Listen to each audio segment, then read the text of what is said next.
Now let's go over some of the key differences between an ETN and an ETF.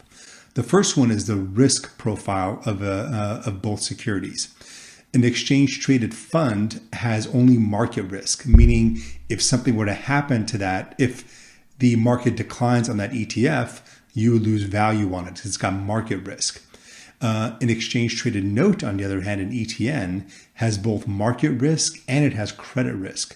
So if something were to happen to the issuer of that exchange-traded note, then there's a risk of you losing money on that fund. For example, if you invested in a Vanguard ETF and Vanguard went bankrupt, that ETF would still exist because that ETF owns that underlying asset.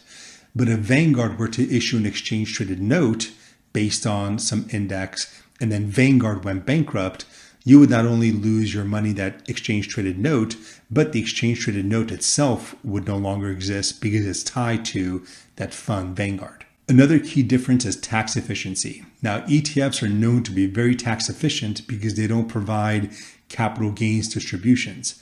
But an exchange-traded note is even more tax efficient than an exchange-traded fund because not only does it not do capital gains distributions, but it also does not issue any dividends or interest payments. All that is factored into the performance of the exchange-traded note. So the exchange-traded note is very tax efficient relative to an exchange-traded fund.